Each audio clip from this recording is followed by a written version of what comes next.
السلام عليكم ورحمة الله وبركاته. نحمده ونصلي على رسوله الكريم أما بعد. حضرت ابو بکر رضی اللہ عنہ کا تعارف.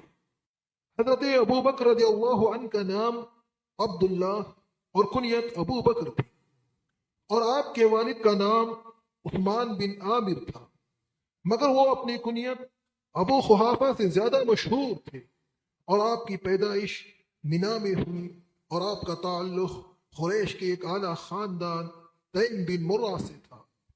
حضرت ابو بکر رضی اللہ عنہ کے القاب. حضرت ابو بکر رضی اللہ عنہ کو ان کی زندگی میں متعدد القاب سے پکارا گیا، جن میں سے ایک لقب عتیق ہے، جس کا معنی جہنم کی آگ سے آزاد کردہ.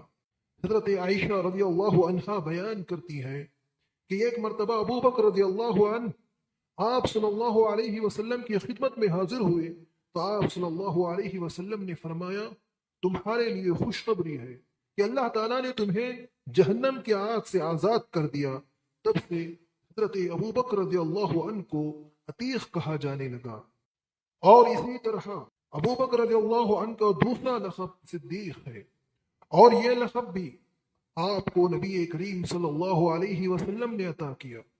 ام المومنین حضرت عائشہ رضی اللہ عنہا بیان فرماتی ہے کہ جب نبی کریم صلی اللہ علیہ وسلم کو معراج کی رات مسجد اقصی کی سیر کرائی گئی تو آپ صلی اللہ علیہ وسلم نے صبح لوگوں سے یہ واقعہ بیان فرمایا، اور جب اہل مکہ نے یہ بات سنی تو بھاگے بھاگے حضرت ابو بکر رضی اللہ عنہ کے پاس پہنچے اور کہا، اے ابو بکر، اپنے ساتھی کی خبر لو، اس کا خیال ہے کہ اسے ایک ہی رات میں بیت المقدس کی سیر کرا دی گئی ہے.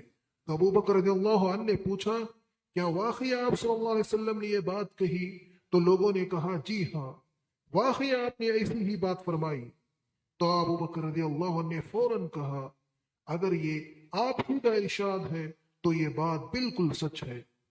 تو لوگوں نے کہا، کیا واقعی آپ اس بات کی تصدیق کرتے ہیں کہ نبی کریم صلی اللہ علیہ وسلم ایک ہی رات میں بیت المقدس گئے اور صبح ہونے سے پہلے واپس آ گئے؟ تو ابو بکر رضی اللہ عنہ نے کہا، ہاں، مجھے اس بات کی تصدیق کرنے میں کوئی عار نہیں، بلکہ میں اس سے بھی آگے بڑھ کر یہ ایمان رکھتا ہوں کہ آپ کے پاس صبح و شام آسمان سے وحی آتی ہے. چنانچہ اسی تصدیق کی بنا پر حضرت ابو بکر رضی اللہ عنہ کا لقب صدیق پڑ گیا. اور آپ صلی اللہ علیہ وسلم حضرت ابو بکر رضی اللہ عنہ کو اس لقب کے ساتھ یاد کیا کرتے تھے. حضرت انس بن مالک رضی اللہ عنہ فرماتے ہیں کہ ایک دفعہ نبی کریم صلی اللہ علیہ وسلم حضرت ابو بکر، عمر اور عثمان رضی اللہ عنہ کے ساتھ احد پہاڑ پر چڑھے تو وہ ہلنے لگا. تو آپ صلی اللہ علیہ وسلم نے فرمایا، اے احد، پرسکون ہو جا، پرسکون ہو جا، تجھ پر اس وقت ایک نبی، ایک صدیق اور دو شہید ہیں.